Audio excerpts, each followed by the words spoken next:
My aunt got assaulted at gunpoint like twice, ended Oh, up in the hospital. Thankfully, she was alive, but they beat her up. And then for a whole year, I would go to bed crying and wishing that my parents would come to their senses and we would go back. I think there was some anxiety for my dad of if we don't have money, then are we gonna go back to like being poor, how he grew up? And when I moved here, I was like, what is this place? I'm sorry, it was like a prison. oh. Second week in school, this girl wanted to fight me. To me, being an immigrant means that you feel like you don't belong in a place that you're trying to make your home.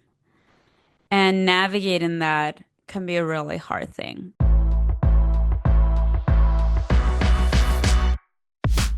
Hello, everyone, and welcome back to a new episode of Doce, the podcast for immigrants by immigrants. I'm your host, Balin, and my guest today is Fiorella, the host of Your Spicy Latina. She is a Peruvian immigrant, first generation Latina, and certified career coach. As the founder of Latinas Ahead, she helps Latinas shift from the feeling of being undervalued in their careers to embracing their worth and getting clear on their path so they can confidently create the fulfilling careers and income they deserve. Through her podcast, Your Spicy Latina, she amplifies the voices of multi-faceted Latinas, creating a safe space to share their stories, break down stereotypes, and honor the rich diversity and depth of Latina experiences. I highly recommend you check out her podcast right after this episode. I had such a wonderful time interviewing Fiorella. She is such a charismatic individual and an incredible storyteller. I'm really excited for you to hear her stories and the valuable insights she shares about embracing our struggles, our accents, our immigration journeys. Let's never forget to be proud of being immigrants. Thank you for being here and welcome to Doce. What does it mean for you to be an immigrant? The first word when you asked me that, like immediately that came to mind is resilience. Mm-hmm. That was the first thing that came to mind. Like when I think of immigrant, I think of my family, the sacrifices that my parents made for me and my siblings to move to the US and the struggle. Like sometimes, Valentina, like I'll be honest, I want to think of it as like as a positive thing, but it feels like sad.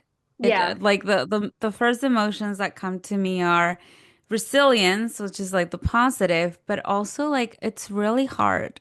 Being an immigrant is really, really hard. To me, being an immigrant means that you feel like you don't belong in a place that you're trying to make your home.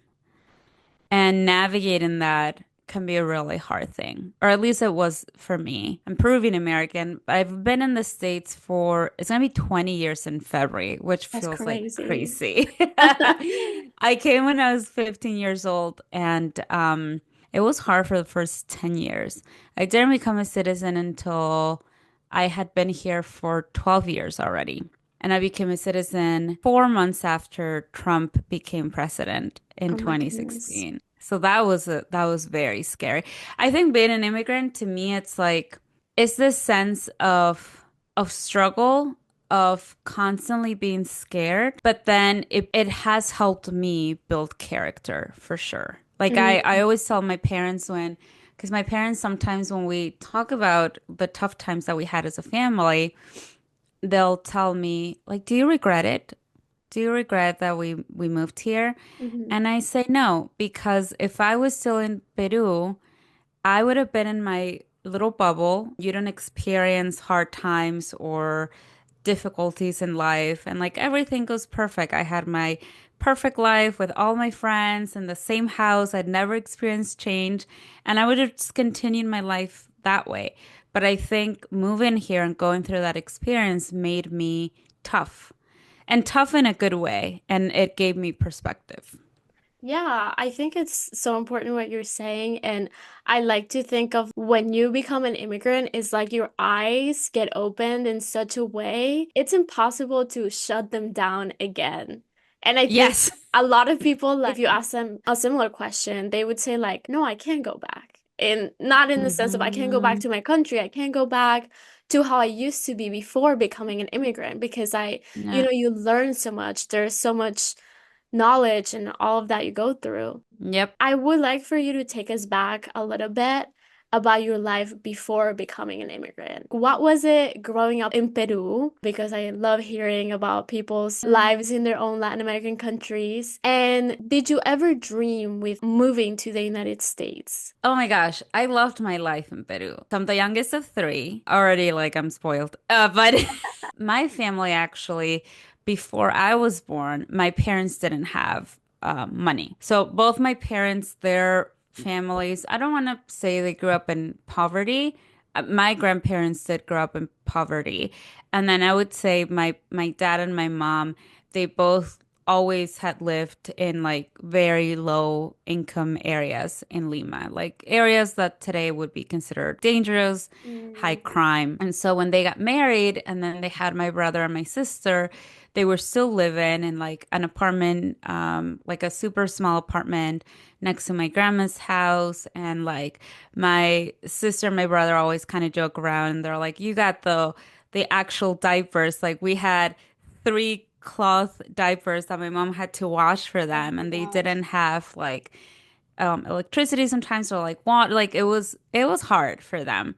And then my dad had been working since he was 16 years old. So my dad didn't really grow up with a father. His dad abandoned them, so he became kind of like in that time the man of the house. Hmm. And so and I think that's something, his work ethic is something that I've carried over and my siblings have as well. Like he's been working his entire life. He's 70 now and he's never stopped working.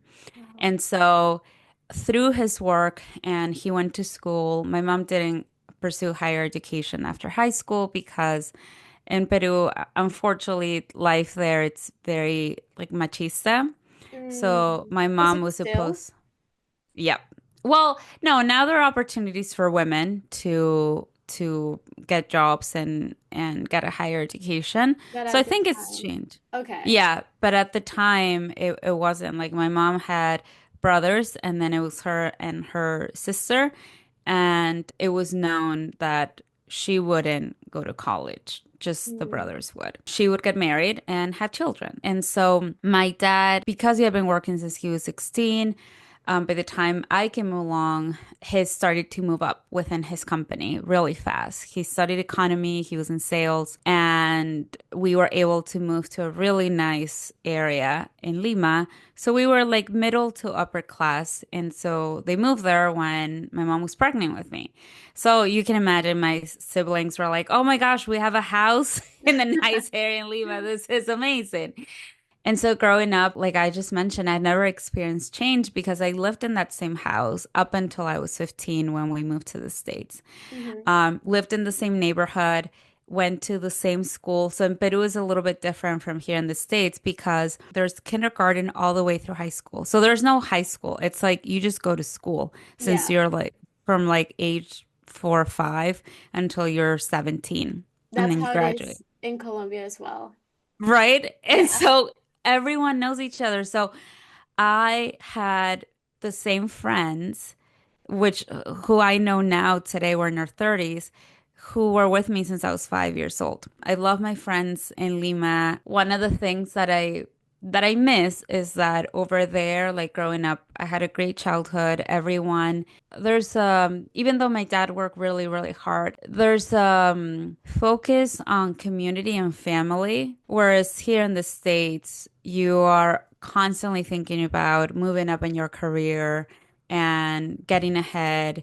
And in Peru, it's like, yeah, you get jobs, but like you spend the weekends with your family and like the evenings and you go out and like you prioritize those things. So I would say growing up was really great. One of the things that I do appreciate is that my parents, because they grew up in without having like means and live in like low income for so long, every year we would volunteer. My parents were always very adamant about like, yes, you have a plate and like food that you can eat and you have nice clothes, but not every kid has that. So like one of my greatest memories that I have up until today is that every Christmas, and I was just talking to my mom about it yesterday actually, because we were thinking about Christmas. My mom would make dinner, we would go to church, and before we could eat dinner, my dad worked at this company that sold like office supplies and toys.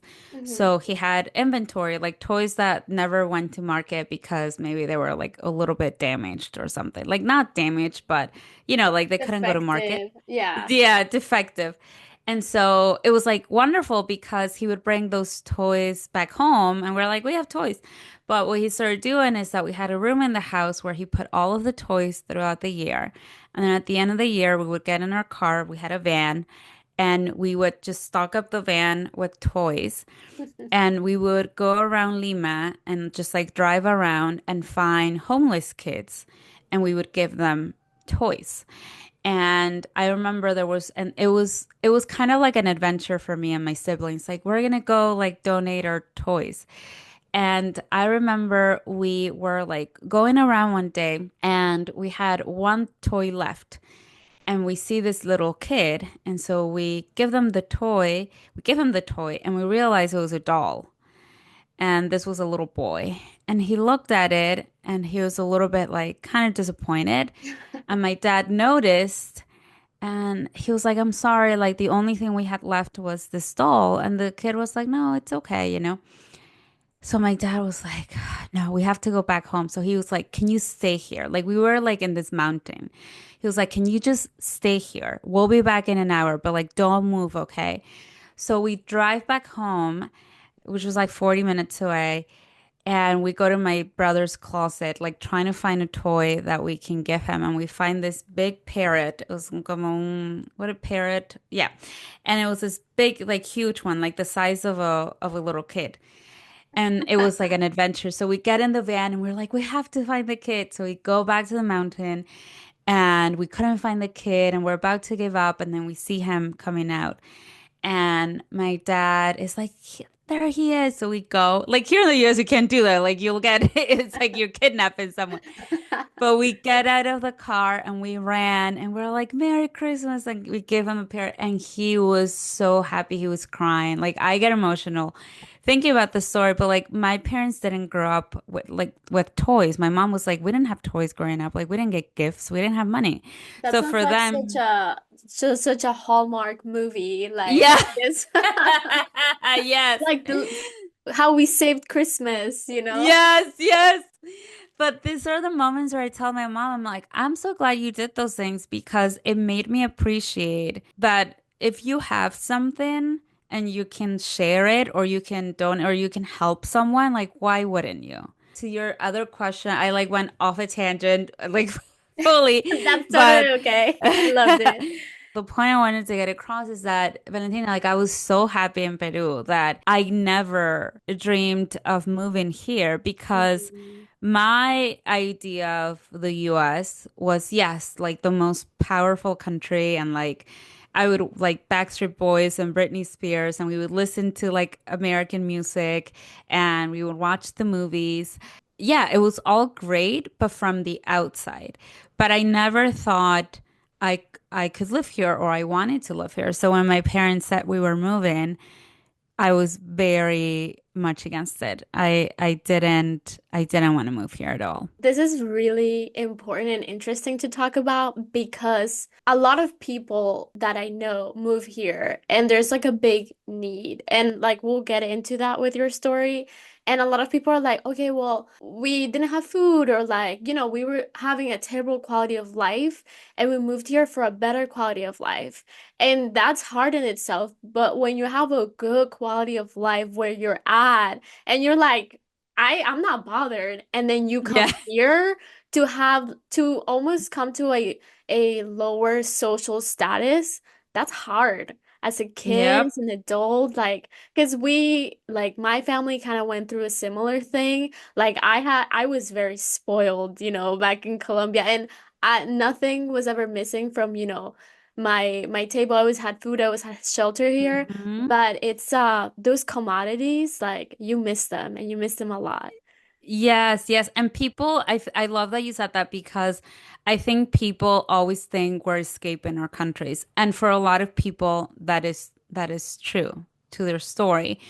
But Yes. it's not all of us, right? For a lot of people is we're escaping, or there are better opportunities here, and or we don't like our lives in the US, or we can make more money in the US. We don't like our lives in Latin America. I'm sorry, we want to make more money. But that's not always the case. Like for some of us, it's like, no, I had a good life. This is why it's so important, I think, having these conversations because as immigrants, we all get pulled into the same bucket. Like same with Latinos, right? It's like, yeah, Yeah. you must all like the same food and listen to the same music. It's like, no, we're like you're from Colombia and like we're both Latinas, but I'm sure you have different traditions than my traditions, right? Yeah, so let's talk a little bit about what influenced your parents to make that decision because moving is hard, moving to a different country is harder. And how was Yeah. that transition when you got here? I think it was a combination of things. It wasn't, and I've tried to think about it now as an adult because I know it was different motives that my parents had. So one of the first ones was, as I had mentioned, my dad had moved up in the same company. So like back in the day, at least in Peru, I don't know how it was in the US, but like you were in the same company for 40 years, you retired, and then you die. Like that was life. So I've been there like 30 years or something like that. And in Peru, if you lose your job in like your 50s, unfortunately, it's not like in the US where you can get a job like at 60, 70 years old, like doing anything. Over there, you're like obsolete Yeah, after you're like 50. Like it's very unfortunately. hard to get a job, unfortunately. Or like a good job, I should say, like a comparable job, right?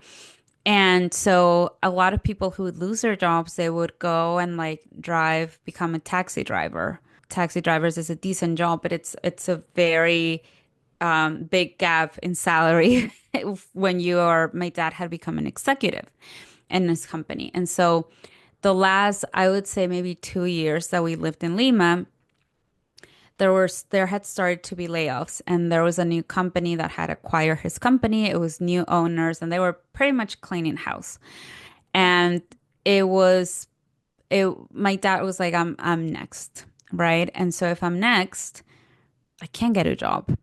And at this time, at this period in our lives, my brother had graduated. So he was starting university and my sister was about to graduate.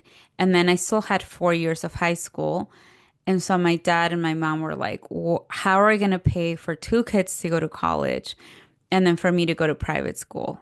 Like, we can't sustain this lifestyle and the quality of life that we have when I lose my job, which and inevitably it's going to happen. And the economy in Peru wasn't great at the time either. I don't know if you like ever seen like our politics. I think we've had like 10 presidents in the last 3 years. Oh Like it's my pretty God. bad.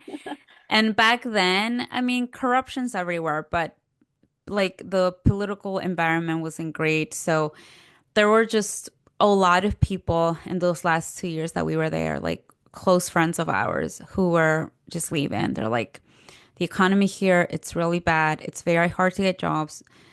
People were losing their jobs. My dad was going to be next. And it's like, what do we do from here? And I'm going to pause here and mention that this is something that maybe it happens here in the US too, but in Lima, it's a really sad truth is that you're either poor or very low income or you have money and you're wealthy. But Okay. there's like no in between, right? Like the middle class here, it's like middle upper class or you're very poor. And so I think there was some anxiety for my dad of if we don't have money, then are we gonna go back to like being poor, how he grew up? Hmm. And so that was a big, big motivation. And then I should say the second motivation was safety. Okay. So, like, I was born in the 90s. And so I experienced, like, my family experienced terrorism growing up. And I don't know what your story was in, like, Colombia, because I know there are terrorist groups there too. But It was really bad. Like growing up during the times of terrorism of Sendero Luminoso, which was the biggest terrorist group at the time, like watching the news when I was little and seeing many of them get captured and bombs getting placed in cars, and they would cut our electricity at night. So we would have all these outages. And like as a kid, I was like, why do we always have to like burn candles at home? Like, why are we losing our power so much? Now as an adult, I'm like, they were cutting our electric, they were doing all of these Yeah. things. And And that was in the cities? yep, that was Wow, everywhere. It was really, really bad. that's scary. Um, and so that was always kind of like a running fear. And my parents, I would say I grew up very sheltered. Even in comparison to some of my friends, my parents would never let me take the bus. My dad would drive us to school. He would pick us up. Like I never took a bus or anything like that. If I went out with my friends, even if it was late, like going to a concert, my mom would go to concerts. So that's like, and I actually appreciate that they had me so sheltered because they protected us from things. But as we started getting older, obviously you start wanting your independence a little bit more. And at that point, my aunt got assaulted at gunpoint like twice, ended Mm. up in the hospital. Thankfully, she was alive, but they beat her up. And then my brother was robbed in the streets for his shoes. Like my brother had started taking the bus to like college, and these things were going to happen. And it was starting to happen even like in the neighborhoods where we lived. So it was okay, this place isn't super safe anymore. They're starting to get older, and my dad is probably going to lose his job. And a lot of people are moving to the US. Let's see if maybe over there we'll have better opportunities Mm. and take the money that we have. Little did we know that the American dream that they paint the picture of is not what it looks like. What is that American dream that like you guys had in your mind? I think what you see in the movies, white picket fence house, like a really nice home with your family there, and they're gonna raise their families, and we're gonna live happily ever after. It's like Okay. having a sense of stability, financial stability, being well educated, and being able to thrive and be able to accomplish anything that we want. And then how was the reality? It was more like a nightmare. It was more like I think, and my parents made a lot of mistakes, which like I don't fault them for it because you only know what you know, Yeah. right? And And immigration in this country is tricky by default. yeah, they're like, oh, we'll just come here with a tourist visa and then we'll get a visa and then we'll get a green card and then we'll become citizens. And it's like, no, it doesn't work that way. So the American dream was not that at all. Like we moved here, and I think the biggest thing for my parents was that they didn't speak English. Mm. And even though we moved to Miami, and so when I tell people we moved to Miami, they're like, oh, but everyone speaks Spanish there. And it's like, yes and no. Like, yes, like most people there speak Spanish, but for my dad to get an executive job comparable to what he had in Peru without speaking the language and with his Peruvian college degree meaning nothing here, he wasn't going to be able to do that. So I think one of the biggest kind of like wake up calls was that, okay, so what jobs is my dad going to be able to get? He got multiple jobs at night working at like warehouses and delivering bread to different stores. My mom worked at restaurant kitchens. She had never had like she had a school bus job in Peru, so I shouldn't say it was a school bus job, like it was her school bus. But she had never had to work for someone else. So Mm. she started working at a restaurant kitchen. She cleaned houses. So for me at 15 years old, seeing my dad having gone from in Lima, okay, I'm gonna go to work wearing a suit and his suitcase to now I'm working until 4 in the morning at this warehouse was very shocking, right? Yeah. And again, these are all very decent jobs. But my dad had an education in Peru. And I know this story is very similar to like children of immigrant parents who were like doctors in Latin America. And then they come here and they're driving Uber. So that was the first thing. The second thing was, okay, how are my siblings going to go to school? Because, and these are all things, Valentina, that my parents hadn't researched enough. We had one uncle who lived here, and but his children were like adults. They were in like their 30s and 40s.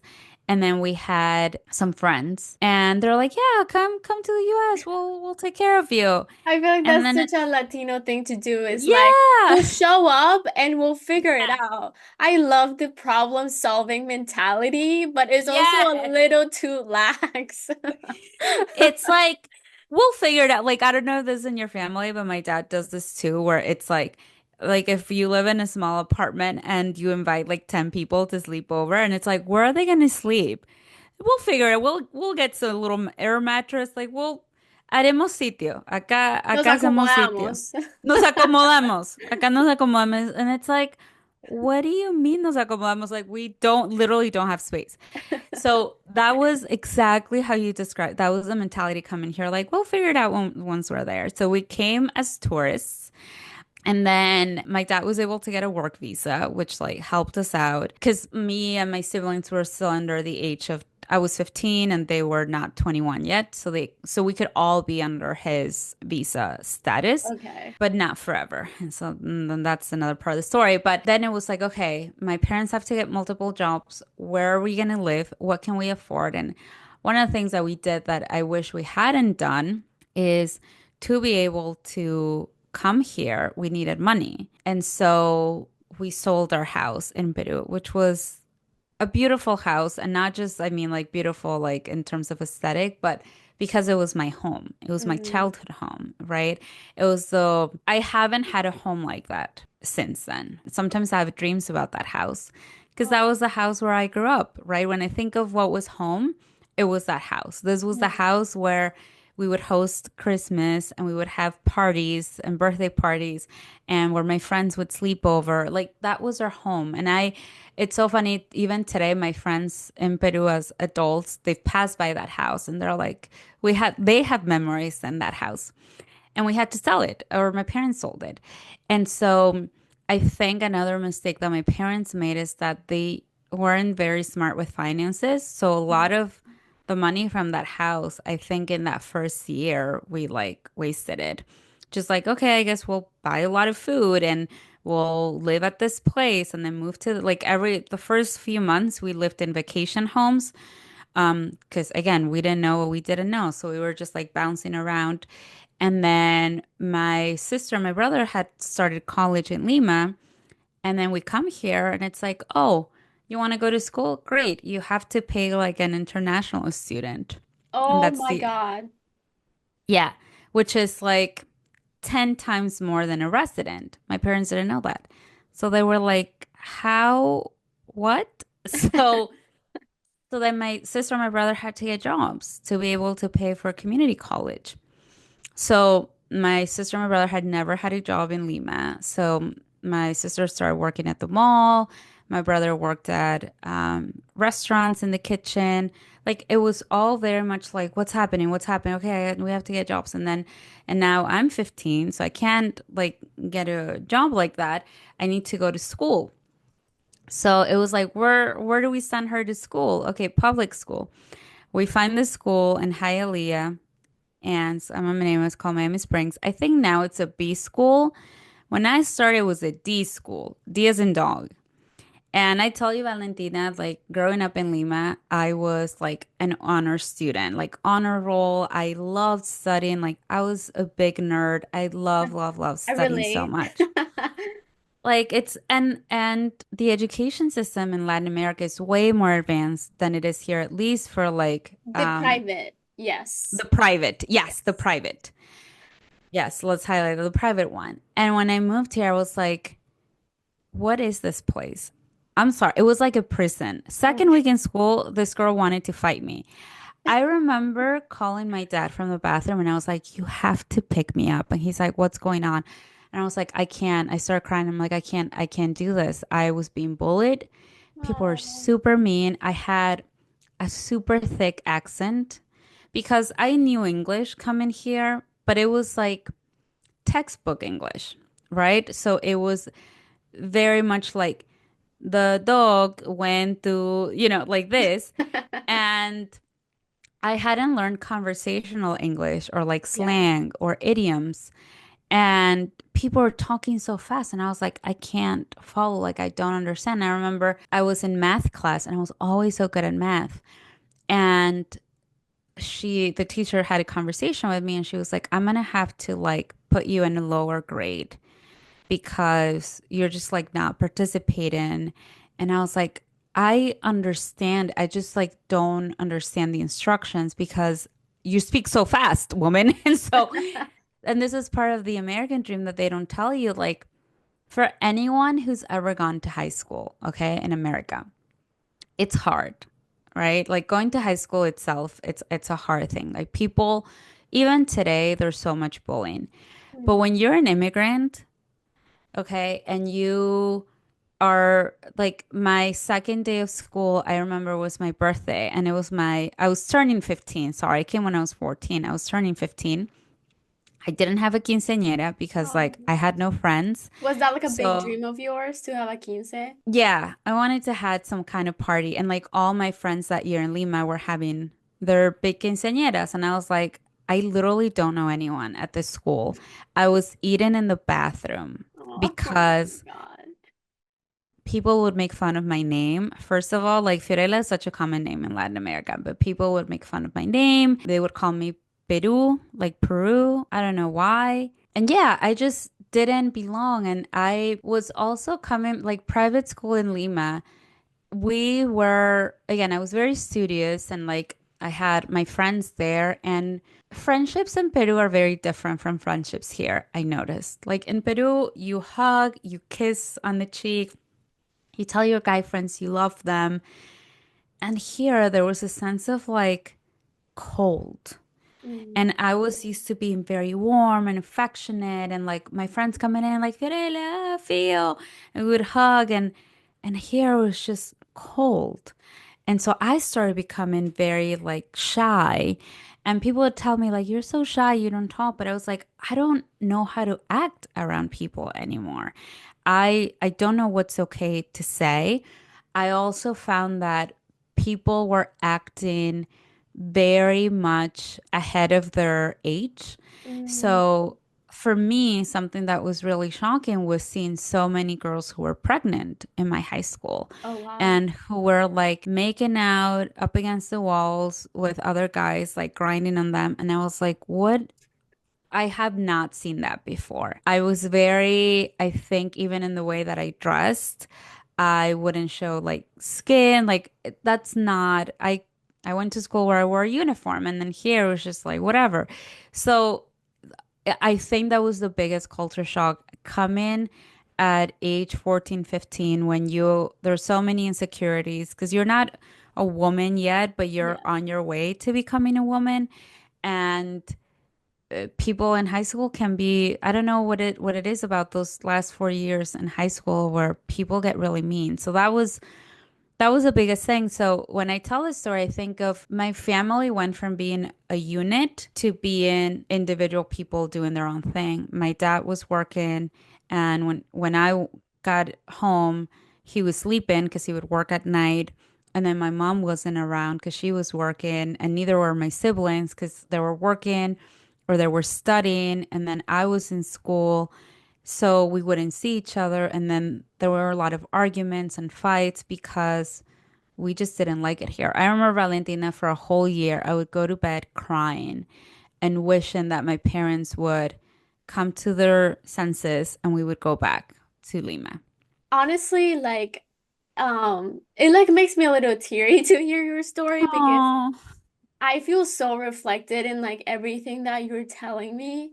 Like, no. and especially the family part that you're Yep. saying, like how you were a unit, now you're individual pieces. I feel like that very much happy with my family as well. Because it's like we all having are facing so many different struggles, and it's like we are Yeah. all each just trying to stay afloat.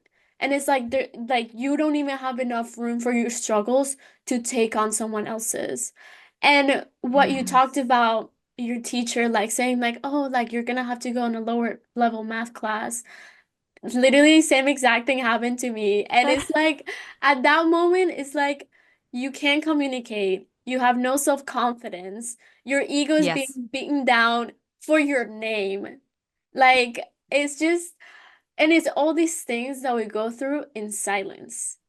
Oh, Because you can't speak with your family because they're busy, with their own struggles, and you don't have friends because you can't communicate. yes. Oh my gosh, Valentina, what you just said is so like it's giving me chills to think. And I'm sorry you went through the same thing. I'm glad we're talking about this. Me too. What you said, like you just summed up what I was trying to convey, which is we go through this pain and sadness in silence because like you said, for me, I wouldn't tell my parents. Like I told my mom now at 34 that this girl Right. wanted to fight me.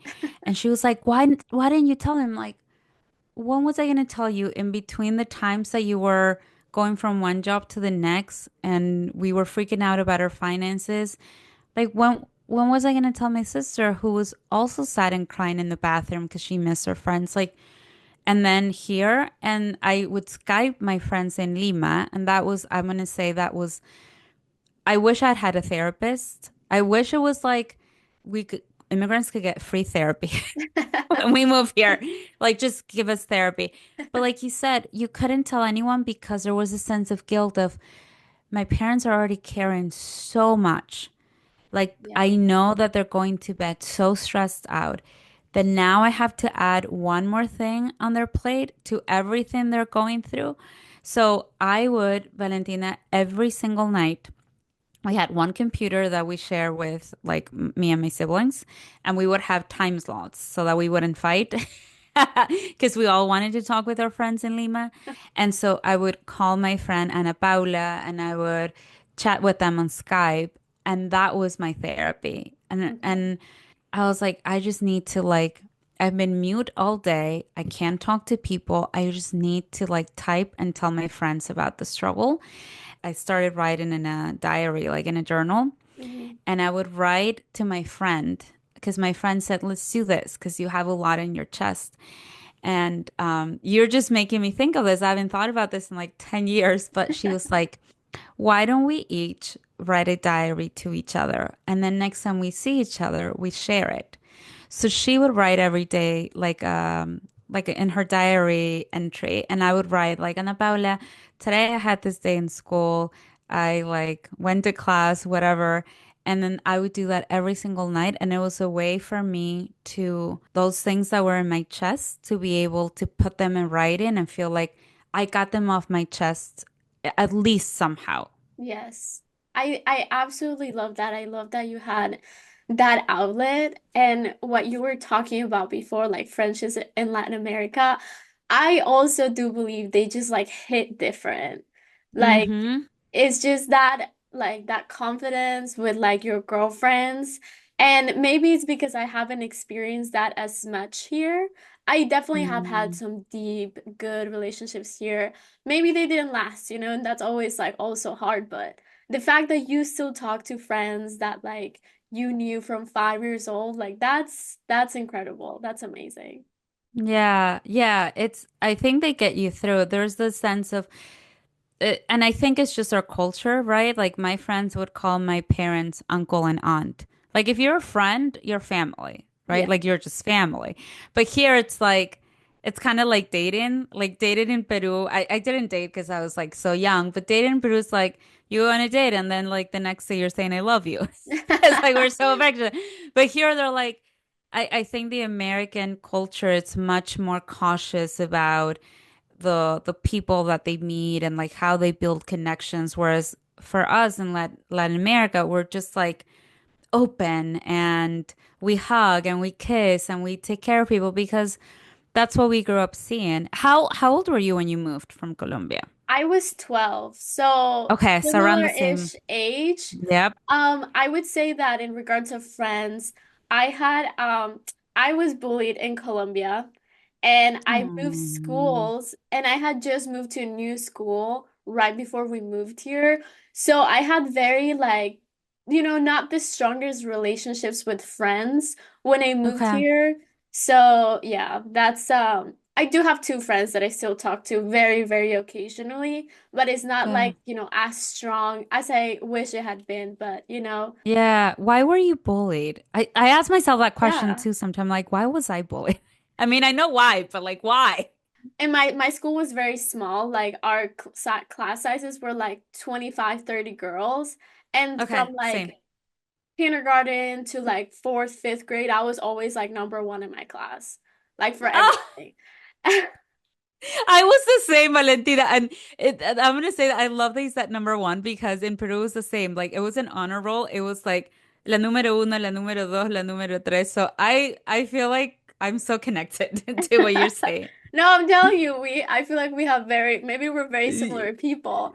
So like I feel like people grew tired of always hearing me Hmm. succeeding, in a way, which I can see that, like there was someone like that in my high school who I actually really liked, but it was like, oh my God, like this girl is perfect, there's definitely a sense of like jealousy for sure. Like eventually there were a lot of eyes on me and people would always like cheer whenever I would have like a downfall. So Hmm. yeah, there was this girl who always had it out for me and she was like a little older and she also had a little bit of a disability and Okay.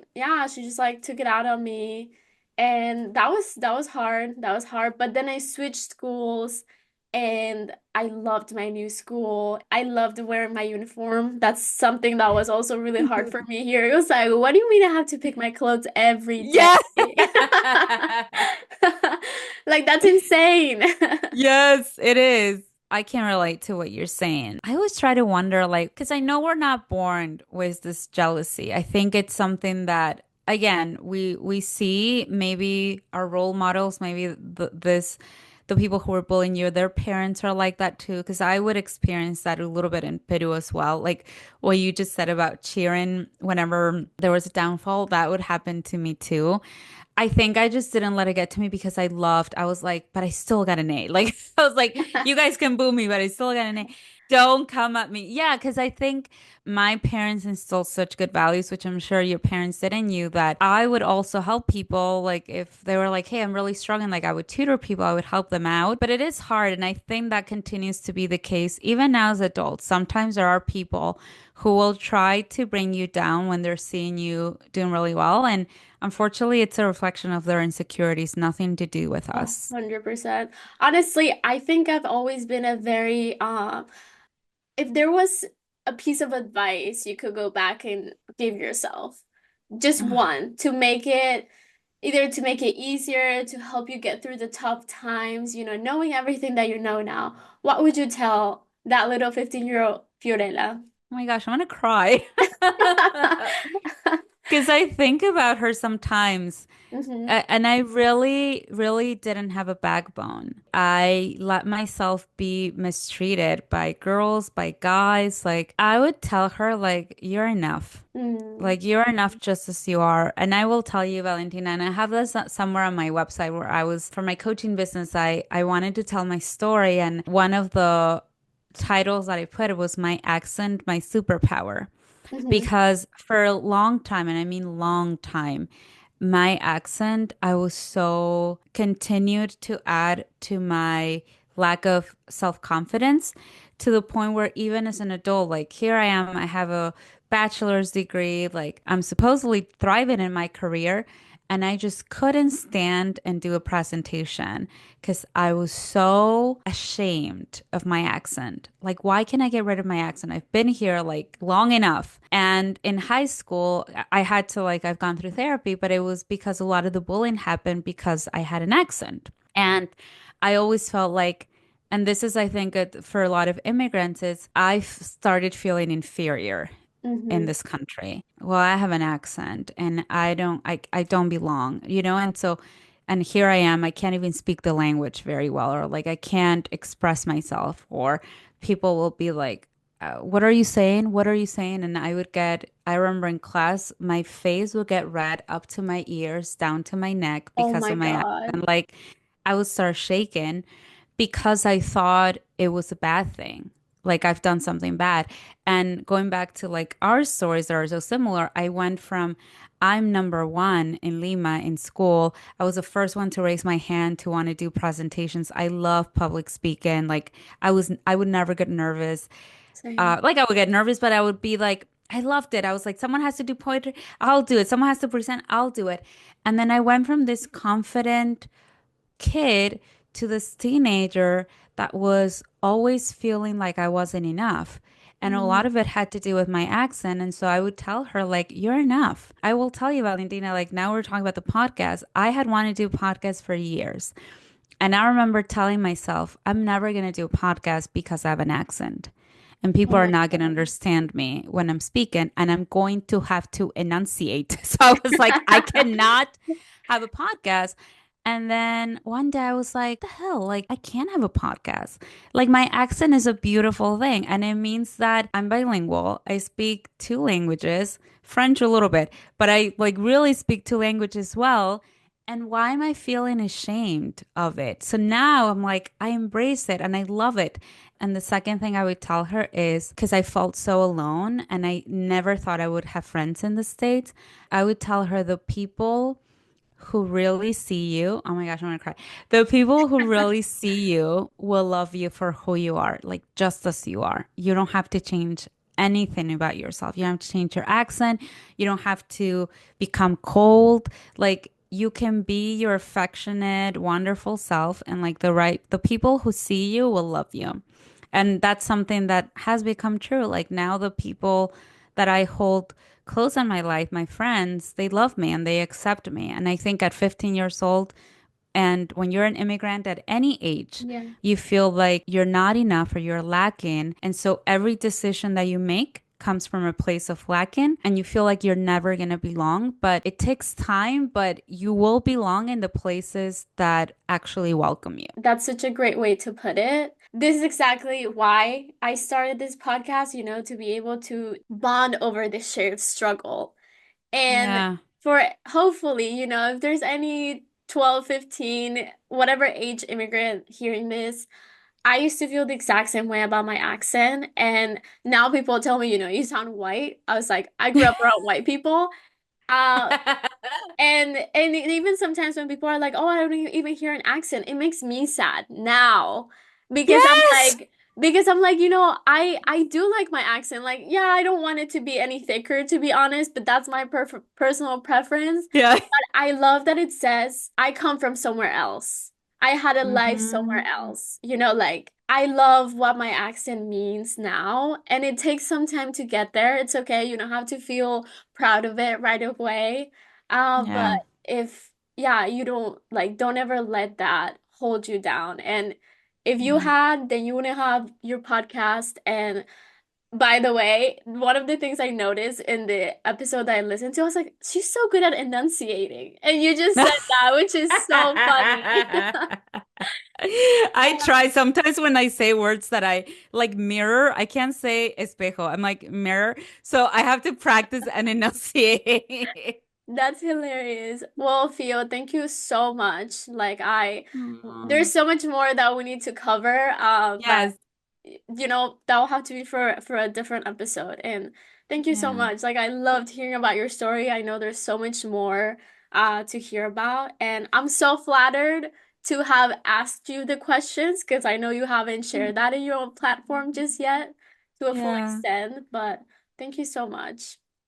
Thank you for providing this space. And again, I will say this to anyone who's listening, like these stories and what you're creating with this podcast is so special and so important because like you said, our immigrant stories, we can share similar experiences and there are also differences, right? And it's important for people to not think of us as statistics or just you're just an immigrant. Like we have names, we have stories, we have journeys that we've gone through that are so important for people to hear. And I'm just you today in like I'm gonna go and talk to my mom after this because you've asked me questions and taken me back to my childhood and to moments that were sad and to moments that were happy when I think of like my story and to even think of where I am today and like how far I've come.